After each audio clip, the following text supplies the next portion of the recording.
ಗದಗ ಜಿಲ್ಲೆ ಗಜೇಂದ್ರಗಡ ಪಟ್ಟಣದಲ್ಲಿ ಇಂದು ಅಹಿಂದ ಒಕ್ಕೂಟಗಳ ಬೃಹತ್ ಪ್ರತಿಭಟನೆ ನಡೆಯಿತು. ಈ ಪ್ರತಿಭಟನೆಯ ಅಧ್ಯಕ್ಷತೆಯನ್ನ ಗಜೇಂದ್ರಗಡ ತಾಲೂಕಿನ ಶಾಸಕ ಜಿಎಸ್ ಪಾಟೀಲ್ ರವರು ವಹಿಸಿದರು. ಜೊತೆಗೆ ಅಲ್ಪಸಂಖ್ಯಾತ ಹಾಗೂ ಹಿಂದುಳಿದ ದಲಿತ ಸಮುದಾಯಗಳ ಒಕ್ಕೂಟಗಳು ಇದರಲ್ಲಿ ಪಾಲ್ಗೊಂಡಿದ್ದವು.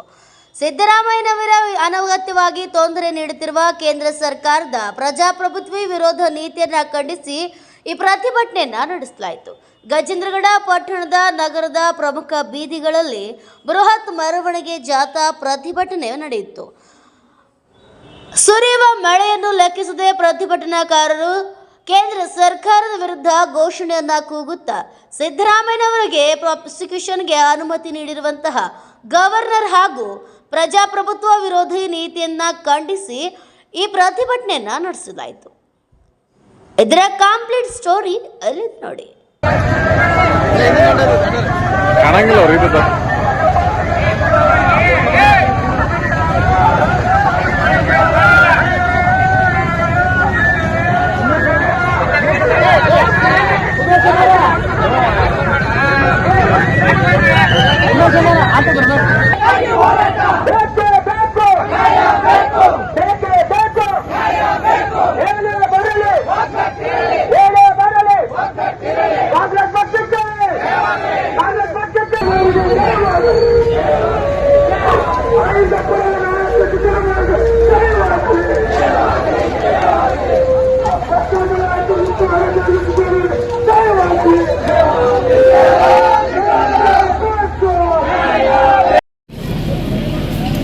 ಏನು ನಮ್ಮ ರಾಜ್ಯದ ಜನಪ್ರಿಯ ಮುಖ್ಯಮಂತ್ರಿಗಳ ಮೇಲೆ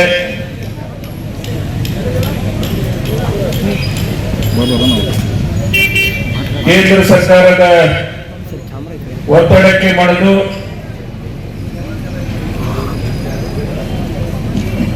ಸನ್ಮಾನ್ಯ ಸಿದ್ದರಾಮಯ್ಯನವರ ಮೇಲೆ ಪ್ರಾಸಿಕ್ಯೂಷನ್ಗೆ ಅವಕಾಶವನ್ನು ಮಾಡಿಕೊಟ್ಟಂತ ನಮ್ಮ ರಾಜ್ಯದ ಘನವತ್ತ ರಾಜ್ಯಪಾಲರಾದಂತಹ ಗೆಹ್ಲೋಟ್ ಅವರು ತೆಗೆದುಕೊಂಡಂತಹ ನಿರ್ಣಯ ರಾಜಕೀಯ ಪ್ರೇರಿತವಾಗಿದೆ. ನಮ್ಮೆಲ್ಲರ ಒತ್ತಾಯ ಏನಿದೆ,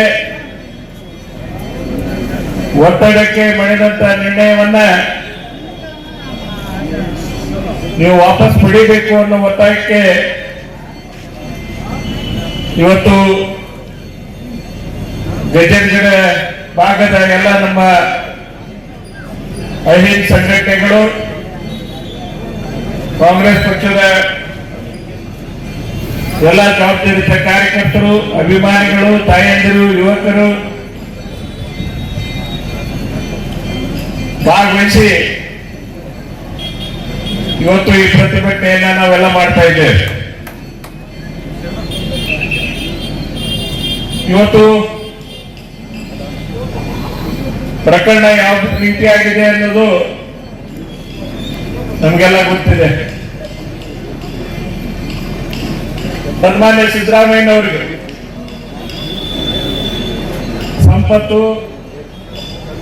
ಸಂಪತ್ತಿನ ಮೇಲೆ ಆಸೆ ಇದ್ರೆ ಅವರು ಏನು 45 ವರ್ಷದಿಂದ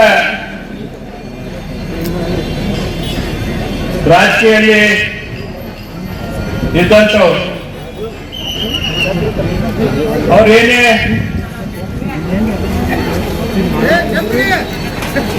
ಸಂಪತ್ತು ಮಾಡಲಿಕ್ಕೆ ಅವ್ರಿಗೆ ಹವ್ಯಾಸಿದ್ರೆ ಅವಾಗಿನಿಂದಲೇ ಈ ಕೆಲಸವನ್ನು ಮಾಡಲಿಕ್ಕೆ ಅವರಿಗೆ ಸಾಧ್ಯ. ಯಾರು ಅವ್ರನ್ನ ತೆಗೆದಿದ್ದಿಲ್ಲ. ಆದ್ರೆ 45 ವರ್ಷ ಒಂದು ಸುದೃಢ ಹಸ್ತ ಆಗಿ ಇವತ್ತು ರಾಜಕೀಯನ ಮಾಡಿಕೊಂಡು ಬಂದಂತವ್ರು ಯಾವುದೇ ಒಂದು ಕ್ಷುಲ್ಲಕ ಕಾರಣ ಮತ್ತು ಯಾವುದೇ ರೀತಿಯ ಅದರಲ್ಲಿ ದೋಷಿಲ್ಲದ ವಿಚಾರಕ್ಕೆ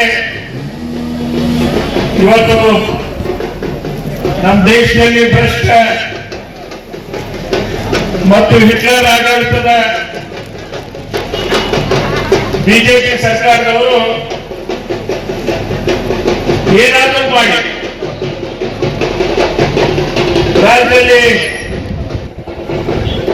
ಏನು ನೀಡಲು ನಮಗೆ 135 ಸ್ಥಾನಗಳನ್ನು ಕೊಟ್ಟು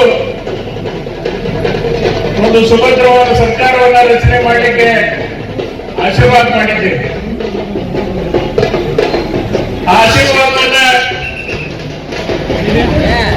ಯಾರ ಮುಖಾಂತರ ತೆಗಿಬೇಕಂದ್ರೆ ಸಿದ್ದರಾಮಯ್ಯವರ ಅಧಿಕಾರವನ್ನು ಮೊಟಕುಗೊಳಿಸಿದ್ರೆ ತಾನೇ ಕಾಂಗ್ರೆಸ್ ಪಕ್ಷ ರಾಜ್ಯದಲ್ಲಿ ಕೊಡ್ಲಿಕ್ಕೆ ಸಾಧ್ಯತೆ ಅನ್ನೋ ಮಾತನ್ನ ಒಂದು ಕೆಟ್ಟ ಉದ್ದೇಶ ಇಟ್ಕೊಂಡು ಇವತ್ತು ಬಿಜೆಪಿಯವರ ನಡೆಯಾಗಿದೆ.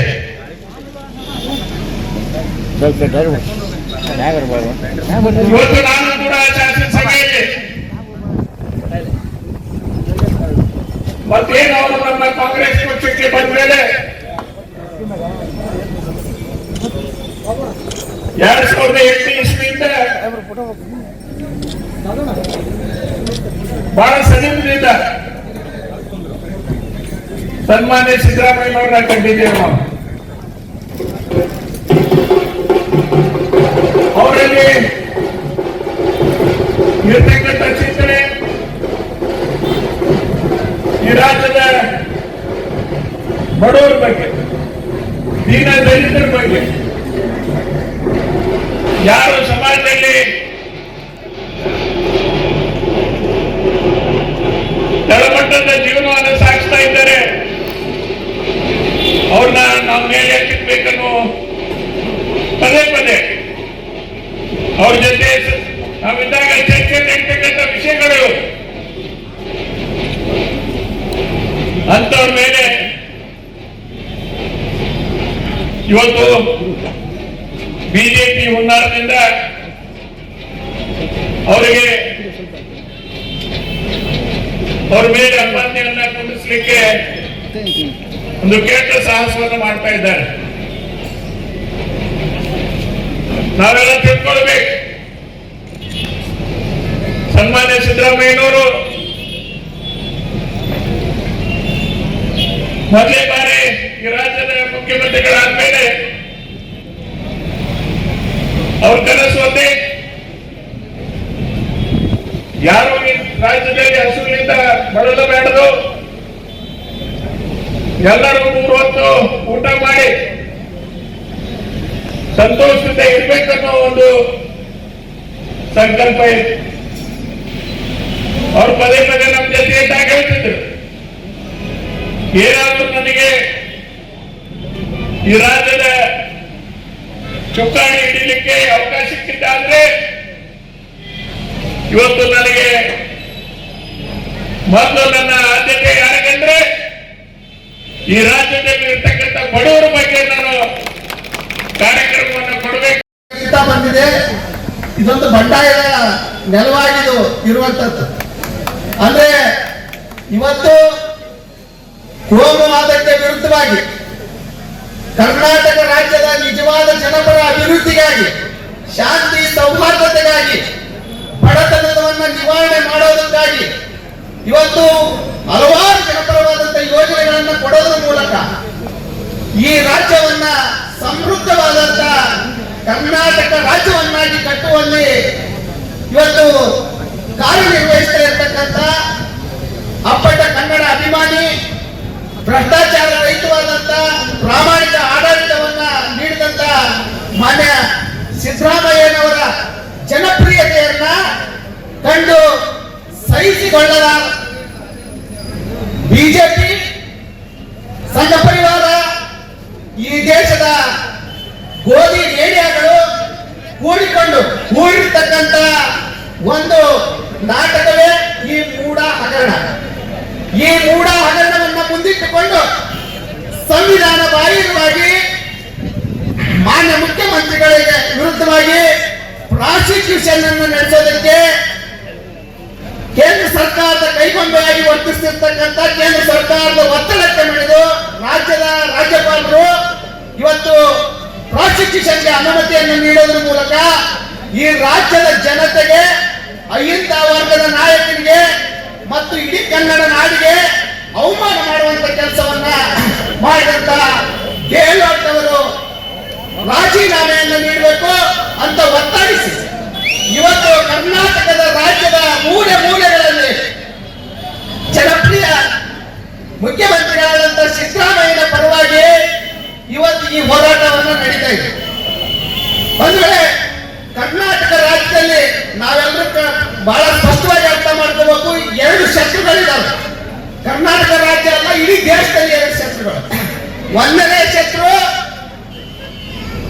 ಕೇಂದ್ರ ಸರ್ಕಾರ ಮತ್ತು ಕಾರ್ಪೊರೇಟ್ ಬಂಡವಾಳಶಾಹಿಗಳ ಅಣತೆಯಿಂದ ನಡೀತಾ ಇರ್ತಕ್ಕಂಥ ಗೋಧಿ ಮೀಡಿಯಾಗಳು. ಎರಡನೇದು ಜನ ವಿರೋಧಿಯಾದಂತ ರೀತಿ ವರ್ತಿಸ್ತಾ ಇರ್ತಕ್ಕಂಥ ಬಿಜೆಪಿ ಮತ್ತು ಸಂಘ ಪರಿವಾರ. ಇವು ಈ ದೇಶದ ಎರಡು ಅತಿ ದೊಡ್ಡ ಶತ್ರುಗಳು. ಈ ದೇಶದ ಈ ಎರಡು ಅತಿ ದೊಡ್ಡ ಶತ್ರುಗಳು ಮಾತೆತ್ತಿದ್ರೆ ದೇಶ ಪ್ರೇಮ ಅನ್ನುವಂತ ಮಾತನ್ನ ಮುಂದಿಟ್ಕೊಂಡು ಭಾರತ್ ಮಾತಾ ಕಿ ಜೈ ಅನ್ನೋದ್ರಿಂದ ಶುರು ಮಾಡಿ ಕ್ಷಣವೇ ಮಹಿಳೆಯರ ಮಾನಭಂಗವನ್ನು ಮಾಡುವಂತ ಯಾವುದಾದ್ರೂ ದುಷ್ಟ ಬುದ್ಧಿಯ ಜನ ಇದ್ರೆ ಈ ಬಿಜೆಪಿ ಮತ್ತು ಸಂಘ ಪರಿವಾರದಲ್ಲಿ ಇದ್ದಾರೆ ಅನ್ನುವಂಥದ್ದನ್ನ ನಾವು ಅರ್ಥ ಮಾಡ್ತೀವಿ. ಕರ್ನಾಟಕ ರಾಜ್ಯದಲ್ಲಿ ನುಡಿದಂತ ನಡೆದ ಸರ್ಕಾರ ಯಾವುದಾದ್ರೂ ಇದ್ರೆ ಅದು ಸಿದ್ದರಾಮಯ್ಯ ನೇತೃತ್ವದ ಎರಡು ಸರ್ಕಾರಗಳು. ಒಂದನೇ ಸರ್ಕಾರ 108 ಘೋಷಣೆಗಳನ್ನ ಮಾಡಿ ಆ 108 ಘೋಷಣೆಗಳನ್ನ 108ಕ್ಕೆ 8 ಘೋಷಣೆಗಳನ್ನು ಈಡೇರಿಸೋದ್ರ ಮೂಲಕ ಭಾರಿ ಜನಮನ್ನಣೆಯನ್ನ ಗಳಿಸಿತ್ತು. ಆದ್ರೆ ದುರಾದೃಷ್ಟವಶ ಕನ್ನಡ ನಾಡಿನ ಜನರಿಗೆ ಸಿದ್ದರಾಮಯ್ಯನವರ ಬಗ್ಗೆ ಅವ್ರಿಗೆ ಸಾಕಷ್ಟು ರೀತಿ ತಿಳುವಳಿಕೆ ಆಗಿರಲಿಲ್ಲ, ಏನೋ ಗೊತ್ತಿಲ್ಲ. ಆದ್ರೆ ಅವ್ರನ್ನ ಕೆಳಗಿಳಿಸ್ಬಿಟ್ರು.